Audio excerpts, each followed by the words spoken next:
Alô, comunidade, eu sou Rodrigo Viana e esse é o ICL Urgente, sempre às 5 da tarde, com as principais notícias do Brasil e do mundo. Dia 5 de março de 2026, a gente chega com informação, a análise a quente, enquanto os fatos ainda estão ocorrendo. Eu sei que muita gente também nos acompanha depois. Para ter um resumo do dia, deixo um abraço e peço like para todas e todos que nos acompanham ao vivo, ou você que nos acompanha aí durante a noite, às vezes até na madrugada seguinte, para saber o que aconteceu no Brasil e no mundo nesse dia 5 de março.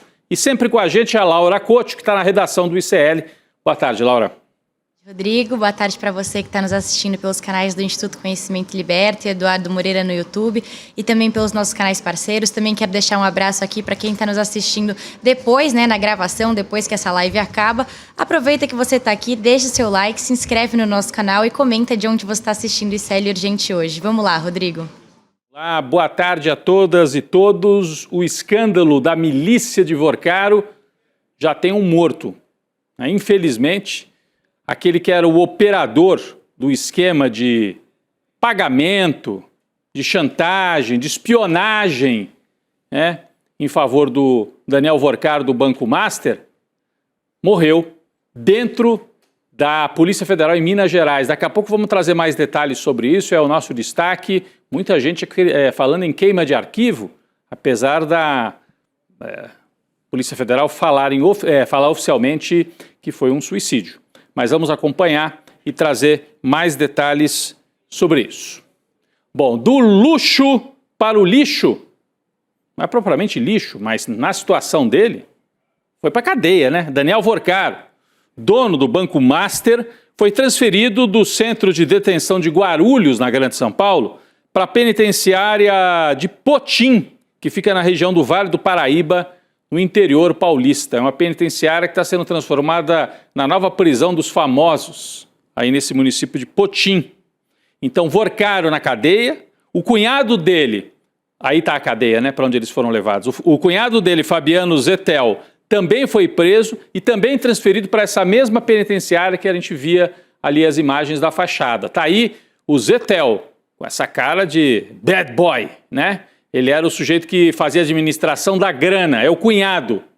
Era o doador das campanhas oficialmente. Então o dinheiro do Vorcaro, quando ele queria distribuir para os políticos, era esse aqui que fazia, ó, o Zettel, maior doador de campanha do Bolsonaro e do Tarcísio de Freitas. Então os dois presos, né? Os dois presos. Mas por incrível que pareça, a famosa cabeleira do Daniel Vorcaro não entrou na prisão com ele. Isso ele teve que deixar do lado de fora. Olha aí, ó, o Vorcaro, que tem esse orgulho, pelo visto, dessa cabeleira. Ao dar a entrada no centro de detenção provisória, o banqueiro passou pelo procedimento padrão de corte de cabelo. Ele também já vestia o uniforme de preso oficial aqui no estado de São Paulo, né? Calça caque e camiseta branca, e já está, portanto, no interior paulista, nessa penitenciária. Já estão, né? Tanto o Vorcaro, que é o banqueiro, imagina para um homem que lidava com as quantias. Eu hoje lia, né, as transcrições das conversas que vazaram. Ele viajava, eu vou para a estação de esqui, eu vou para Miami, eu vou para a Suíça, como se fosse até a esquina. Então um sujeito que tratava com uma naturalidade gastos de férias assim que custavam 500 mil reais. E agora colocou o uniforme de presidiário e está lá no interior paulista. É a segunda vez que ele vai preso. Na primeira conseguiu sair rapidinho com habeas corpus do Supremo. Dessa vez, olha, eu acho que ele vai suar um pouco mais para conseguir sair. Porque o que vazou de troca de mensagem, de ameaça contra jornalista, etc., não vai ser fácil a vida do Vorcaro. Bom, o Daniel Vorcaro foi preso preventivamente após decisão do ministro do STF, André Mendonça. No documento, o magistrado sustenta que Vorcaro era chefe de uma milícia privada, usada para intimidar jornalistas, adversários e espionar todas e todos que ele considerasse que estavam atrapalhando o caminho dele. O sujeito já investigado, com o banco quebrado e se achando o dono do mundo, né? Tinha inclusive um plano para quebrar todos os dentes do jornalista Lauro Jardim, do jornal O Globo, como vazou. A gente trouxe ontem aqui, a imprensa brasileira toda trouxe isso. Ele queria dar um susto, mandou dar uma surra no jornalista do Globo, coisa de mafioso, né? Tudo isso veio do celular do Vorcaro, que foi apreendido pela Polícia Federal lá na primeira fase das operações. As informações foram passadas para a CPMI do INSS. Estão no Congresso também, né? Entre as várias mensagens no celular, além dessas ameaças todas, tinha também declaração de amor para a namorada oficial que ele tinha outras, né? Ali vazou de tudo ali, né? A vida privada dele foi exposta. Mas tinha declaração de amor do Vorcaro também para alguns figurões da política, do Centrão especialmente. Laura, quem é o grande amor do Daniel Vorcaro na política, para surpresa de quase ninguém? Laura. Rodrigo, olha essa frase. Um dos meus grandes amigos de vida. Acredite se quiser, mas foi assim que o Daniel Vorcaro, dono do Master, se referiu ao senador Ciro Nogueira, numa conversa com a namorada, a influenciadora Marta Graef. O diálogo faz parte de um conjunto de mensagens e documentos que está sob análise da CPMI do INSS. E tem mais. Em uma outra mensagem enviada para a namorada, o Vorcaro comemorou uma proposta do Ciro Nogueira que buscava elevar de R$250 mil para R$1 milhão o valor do fundo FGC, o Fundo Garantidor de Crédito, que é pago para a correntista quando o banco quebra. E os absurdos não param por aí. A proposta, que passou de ser chamada a Emenda Master, foi criada às 5 da tarde, depois modificada pela última vez às 6. Só que a mensagem do Vorcaro para a namorada foi enviada pouco mais de 1 hora depois. Ou seja, ou o dono do Banco Master já sabia dessa emenda antes dela ser criada, ou ele é bem antenado nas notícias, né, Rodrigo? Exatamente. Laura, enquanto você falava, a nossa equipe colocou aí na tela a troca de mensagens do Vorcaro. Eu vou pedir para colocar isso de novo aqui no telão. Obrigado, gente. Então é ele conversando com a namorada, né? E dizendo assim, o DV é o Daniel Vorcaro. O Ciro Nogueira, soltou um projeto de lei agora que é uma bomba atômica no mercado financeiro, ajuda os bancos médios, ou seja, ajuda o banco do Vorcaro, porque àquela altura não estava quebrado ainda.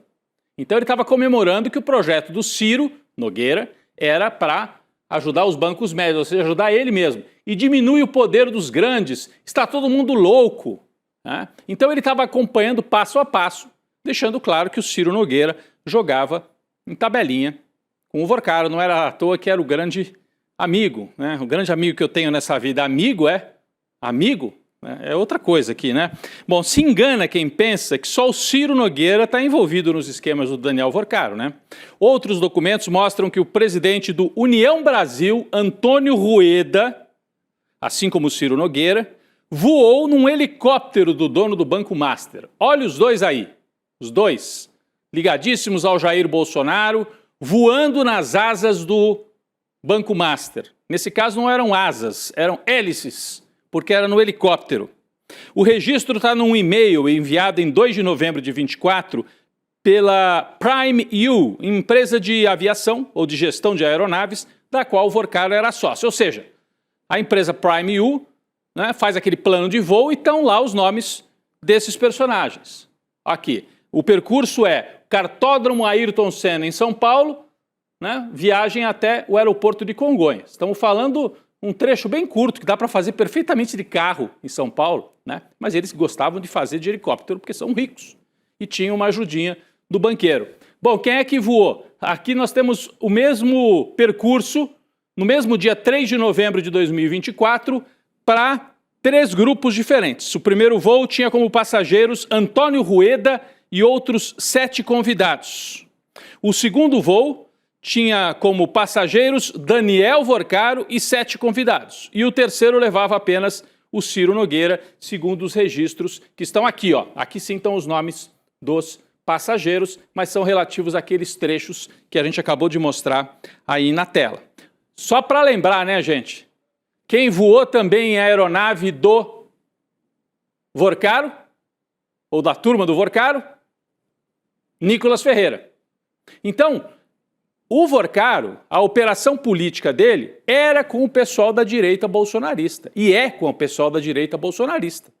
Isso não tem dúvida nenhuma. Foi fazer negócio com o Ibanez lá em Brasília, com o Cláudio Castro no Rio de Janeiro. Os negócios do Vorcaro eram com a direita bolsonarista. É um bolsomaster, que a gente pode chamar isso aqui, esse escândalo. Não tem dúvida nenhuma. Apesar disso, e aí vem um outro dado interessante, ele tinha essas relações todas com o bolsonarismo, mas tinha uma certa implicância com o Jair Bolsonaro. Isso vazou também das mensagens do Vorcaro, apesar de ter bancado a campanha do Jair Bolsonaro. Mas ele chamou o Bolsonaro de idiota. Laura tem mais detalhes sobre isso, numa das mensagens, né, Laura? Rodrigo, parece que todo mundo odeia o Bolsonaro e com o Vorcaro também não foi muito diferente. Em mais uma conversa com a namorada, a Marta, o dono do Master disse que recebeu mais de 1000 mensagens no Instagram depois que o Jair Bolsonaro fez um post de uma reportagem do Globo sobre gerentes da Caixa que tinham barrado um negócio arriscado de 500 milhões de reais com o Master e perdido o emprego. E nas mensagens, o Vorcaro chama o Bolsonaro de idiota e de beócio, que significa uma pessoa ignorante, ingênua e que só fala bobagens. Depois ele sugere que o ex-presidente Jair Bolsonaro fez o post porque alguém falou pra ele que era coisa do PT. E tem mais, Rodrigo. O Vorcaro também afirmou que todos os amigos, incluindo Ciro Nogueira, fizeram contato com o ex-presidente Jair Bolsonaro para tentar remediar toda essa situação. Tentaram, né, Laura? Por quê? O Jair Bolsonaro viu, olha, lá na Caixa Econômica tinha um negócio estranho aí para ajudar o Master e fez a postagem achando que com isso ia atingir o PT, sem saber que o beneficiado no negócio, Master, é ligado ao Ciro Nogueira, que é da turma do Bolsonaro. Aí, o que ficou claro aqui, o próprio Ciro Nogueira teria ligado pro Jair Bolsonaro para dizer, pelo amor de Deus, para de atacar, porque isso aí você está atacando uma história nossa. O Master. Então, de qualquer maneira, o Vorcaro chama o Bolsonaro de idiota e beócio. Por quê? Paga o bolsonarismo, põe dinheiro na campanha do Bolsonaro e o Bolsonaro não percebe as sutilezas e ataca aquele que é um dos financiadores dos esquemas do bolsonarismo. Por isso que ele chamou o Bolsonaro de beócio e idiota. Só que a turma da direita, da extrema-direita, está usando isso nas redes para dizer, tá vendo, o Bolsonaro não tem nada a ver com o caso do Master. Gente, o Zetel, que nós acabamos de mostrar aqui na tela, o cunhado do Vorcaro, é o maior doador da campanha do Jair Bolsonaro. O Vorcaro botava no avião, no helicóptero, gente do bolsonarismo, de Nicolas Ferreira a Ciro Nogueira. Então, é um esquema bolsonarista.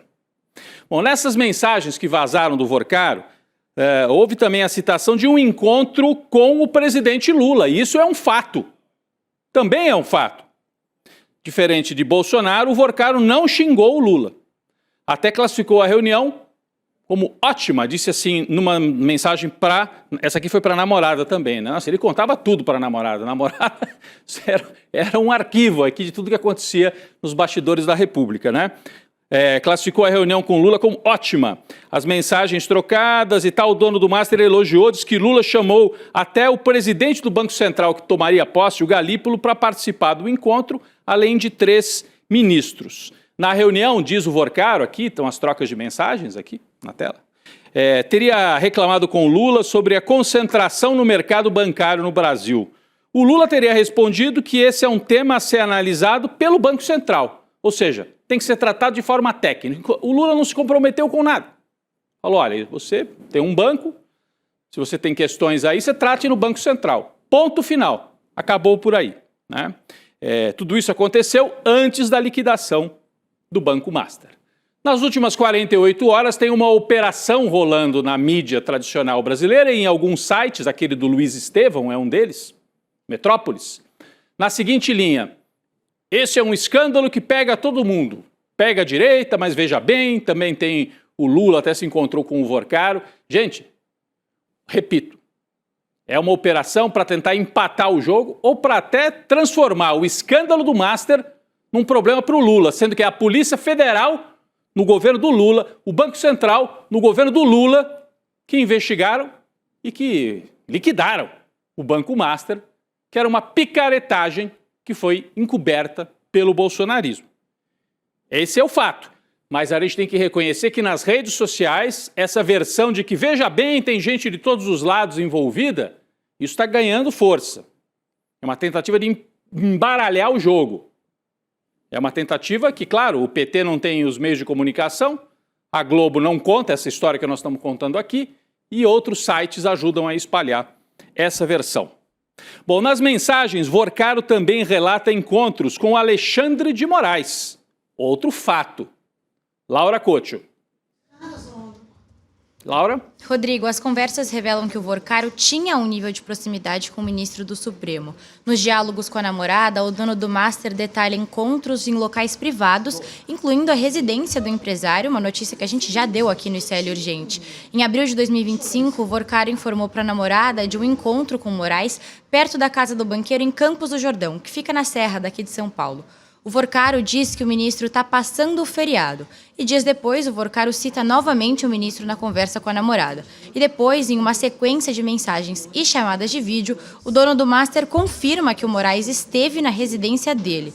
Além disso, depois de uma chamada de vídeo, a namorada Marta pergunta sobre a identidade de uma pessoa que ela teria visto durante a ligação. E ela pergunta quem era o primeiro cara. E o Vorcaro responde: Alexandre de Moraes, Rodrigo. Então tem muitos detalhes assim que dão a entender que esse encontro aconteceu, né? Isso a gente registra, o encontro aconteceu. E tem o famoso contrato do Vorcaro com a esposa do Moraes, com o escritório de advocacia da Viviane, né, que aparece inclusive nos contatos do telefone do Vorcaro como Vivi, o que mostra uma certa proximidade. Então, é um fato que o Alexandre de Moraes deveria e precisa explicar que história é essa de um ministro do Supremo ter tanto trânsito com um banqueiro que, por sua vez, contrata o escritório da esposa dele. É uma cobrança que tem que ser feita. Agora, que o Vorcaro operava e só existiu porque o Banco Central do Bolsonaro permitiu e porque figuras da política na época do Bolsonaro ajudaram de toda forma o Vorcaro e tentaram salvá-lo até o fim. O Ibanez, por exemplo, tentou usar o Banco de Brasília para salvar o Banco Master, e o Ibanez não tem nada a ver com Lula, né, gente? É da extrema-direita, do bolsonarismo, esteve envolvido, inclusive, com o 8 de janeiro. Bom, voltando para a milícia do Daniel Vorcaro, um dos cabeças da operação, como eu disse aqui na abertura do programa, o Luiz Felipe Machado Mourão, conhecido como sicário. Você sabe, né, que esse termo significa matador. O sicário coordenava as ações dessa milícia, fazia parte do grupo de WhatsApp em que eles combinavam as coisas. E ele era o operador, né? Esse grupo se chamava A Turma. Bom, ele aparece em várias mensagens que foram interceptadas pela polícia. Ele foi preso, né? Foram presos o Vorcaro, o Zettel, que é o cunhado, foi preso o Mourão. Ontem à tarde, ele teria atentado contra a própria vida, tentou se suicidar, dentro da Polícia Federal em Belo Horizonte. Foi socorrido, levado às pressas para o hospital e no final da noite de ontem foi declarada morte encefálica, foi confirmada a morte encefálica. A Polícia Federal abriu um inquérito para analisar as imagens de Mourão na cela da Polícia Federal. Segundo a PF, ele se enforcou com a própria camiseta amarrada na grade de uma cela da Superintendência da PF em Minas Gerais. História esquisitíssima, mas quem já teve acesso às imagens ou conversou com aqueles que viram as imagens, as pessoas dizem, olha, as imagens são compatíveis de fato, infelizmente, com uma tentativa de suicídio, com um suicídio. Mas será que houve alguma ameaça? Ele se sentiu tão ameaçado que ele cometeu suicídio? Alguém ameaçou a família dele? É muito estranho, gente. Eu nunca ouvi falar na Polícia Federal, na era democrática, em suicídio nas dependências de alguém que acabou de ser preso. Isso é coisa da época da ditadura, né? Infelizmente. Vladimir Herzog foi levado para a tortura e a polícia depois disse que ele tinha se suicidado. Vamos ver. Pode ser que esse caso seja suicídio. Se foi, é também uma falha terrível de quem era responsável pela guarda do rapaz, do Mourão, conhecido como sicário. O diretor-geral da PF, Andrei Rodrigues, afirmou que toda a ação dele e o atendimento pelos policiais estão filmados, sem nenhum ponto cego, dando a entender com isso que a versão do suicídio se sustenta. Mourão era responsável por obter informações sigilosas consideradas sensíveis para ajudar o grupo de Vorcaro. O senador Carlos Viana, que é presidente da CPMI do INSS e também é de Minas Gerais, disse com todas as letras que a morte de Mourão parece uma queima de arquivo. O Carlos Viana que é de direita, é alinhado ali ao bolsonarismo. Olha o que ele diz. Uma pessoa que está ali sob custódia do Estado, aliás, né, que tem toda a quantidade de informações a revelar sobre escândalos financeiros, começa a conhecer e tal, essa pessoa acaba se matando. Isso precisa ser acompanhado de perto, porque nos parece, em primeiro momento, a possibilidade até de uma queima de arquivo. Ele não foi o único a dizer isso. Muita gente ficou com essa pulga atrás da orelha, estranhando. Ah, então as imagens mostram que foi suicídio. Ele sofreu alguma ameaça? A família dele? Que o levou a entrar em desespero? Como é que deixaram ele ficar numa cela em que fosse possível cometer o suicídio com uma camiseta? Um homem aparentemente grande, pesado. Ele amarra a camiseta e isso é suficiente para, com o peso do corpo, morrer? Enfim, isso tudo tem que ser esclarecido, não pode passar batido, porque esse cara é um arquivo. Era, né? Infelizmente, era. Nós vamos acompanhar e tem que cobrar informação. Como é que a Polícia Federal de Minas permitiu isso?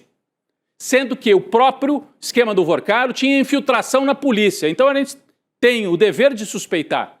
Tinha gente na polícia que temia delação do sicário, porque ele podia entregar quem eram os contatos dele que ajudavam a quebrar o sistema da PF, o sistema até do FBI, a entrar nos sistemas da justiça.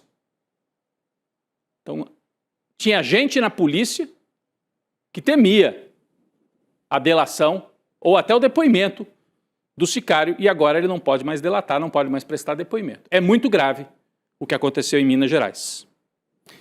Mudando de assunto, pessoal, a PF realizou também hoje uma outra operação, né, contra uma organização criminosa especializada em obter, adulterar e vender dados pessoais, incluindo informações de ministros do STF.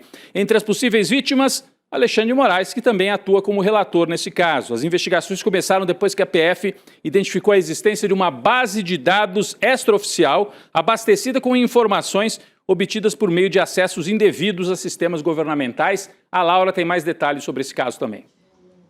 A operação de hoje foi batizada de Data Leaks e cumpriu 4 mandados de busca e apreensão e 5 mandados de prisão temporária em São Paulo, Tocantins e Alagoas. De acordo com a Polícia Federal, dados ligados aos ministros do Supremo teriam sido alterados e inseridos nessa plataforma que vendia informações pessoais conseguidas de forma irregular. Mas até o momento não foram divulgados detalhes sobre quais informações específicas teriam sido manipuladas ou divulgadas. E atenção aqui, esse caso não é o mesmo da outra apuração em andamento envolvendo o acesso irregular a dados de autoridades por servidores da Receita Federal. Esses suspeitos da operação de hoje podem responder por diversos crimes, entre eles organização criminosa, invasão de dispositivo informático, furto qualificado mediante fraude, corrupção de dados e lavagem de dinheiro. Rodrigo. Obrigado pelas informações, Laura. Pessoal, o Procurador-Geral da República, Paulo Gonet, olha só essa, gente, pediu ao STF arquivamento da investigação sobre o caso das joias recebidas por Jair Bolsonaro enquanto ele era presidente. Segundo o indiciamento da PF, os bens teriam sido levados aos Estados Unidos no avião presidencial e vendidos em casas de leilão. Apesar de reconhecer o trabalho inteligente e diligente da polícia, a PGR, através do Gonet, afirma que não há base jurídica para uma denúncia criminal. Além de Bolsonaro, outros 11 foram indiciados e agora não vão pagar por isso tudo, porque o PGR não vai denunciar. Entre eles, o ex-ministro de Minas e Energia, almirante Bento Albuquerque, o próprio Mauro Cid, tenente-coronel que foi delator no caso de golpe de Estado, o Frederico Wassef, aquele advogado que escondeu o Queiroz em Atibaia, amigo do Bolsonaro. Essa gente toda não vai responder pelo caso de joias. Estranho demais esse posicionamento da PGR. A Laura tem outras informações sobre isso, Laura. O procurador Paulo Gonet afirmou que as leis existentes não deixam claro se os presentes recebidos durante o mandato de presidente são do ocupante do cargo ou da União. Para quem não se lembra dessa história, vamos retomar brevemente aqui. Em 2021, um conjunto de presentes recebidos pelo Bolsonaro durante a visita oficial à Arábia, quando ele era presidente, entrou no Brasil sem ser declarado. Entre esses presentes estavam um kit de ouro rosé da marca Chopard, um relógio relógio Rolex de ouro branco, um relógio da marca Patek Philippe, esculturas douradas e outras joias. Os bens foram avaliados pela Polícia Federal em mais de 6 milhões e 800 mil reais. E com a ajuda do general Mauro Lorena Cid e o filho dele, o Mauro Cid, o Bolsonaro teria vendido esses itens nos Estados Unidos. Rodrigo. Lembra que um desses itens foi mandado dentro de uma caixa e o pai do Mauro Cid, o general Mauro Lorena, a gente até tem a foto disso, lembra? Ele tirou uma fotografia da caixa quando chegou lá e ele aparecia na foto. Então ele se autoincriminou. Foi um dos episódios que mostrou, vamos dizer assim, a falta de inteligência de alguns personagens que cercavam e cercam ainda o bolsonarismo, mas agora todos eles liberados. O Gonê está muito estranho. Achou que não tinha urgência nesse caso do Master e agora libera a turma toda no caso das joias. Está estranho, está estranho. Por unanimidade, o STF manteve o ex-presidente Jair Bolsonaro preso na Papudinha, onde ele cumpre a pena de 27 anos. O pedido da defesa para que ele fosse para casa já tinha sido negado pelo Alexandre de Moraes, mas agora o pedido tinha sido enviado para o plenário virtual da primeira turma decidir, né? A decisão que negou a domiciliar, assinada pelo Moraes, afirma que a Papudinha oferece atendimento médico adequado e, inclusive, para atender e garantir o princípio da dignidade da pessoa humana, né? O ministro disse que a tentativa de violar a tornozeleira eletrônica também é um impedimento para que o Bolsonaro eventualmente voltasse para a prisão domiciliar, e todos os outros ministros da primeira turma seguiram o voto do Alexandre de Moraes. Importante. Bom, eu queria fazer um registro aqui, passar por uma outra notícia. É importante porque isso aqui também está fazendo parte do jogo. Eu falei que a direita está tentando virar o jogo do caso Master, embaralhando, dizendo, não, está todo mundo envolvido. Então, desde ontem, uma dupla operação. Esse discurso em relação ao Banco Master, veja bem, está todo mundo envolvido.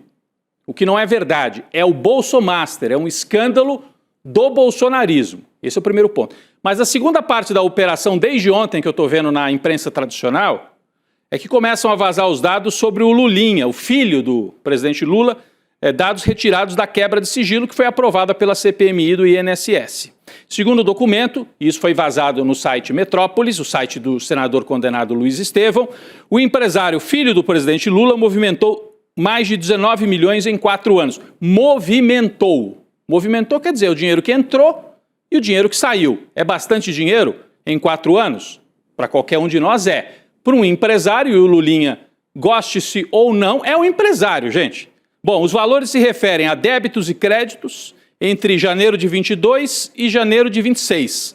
Ao todo foram 9 milhões que entraram, 9 milhões que saíram, um pouquinho mais, né, de 9 milhões.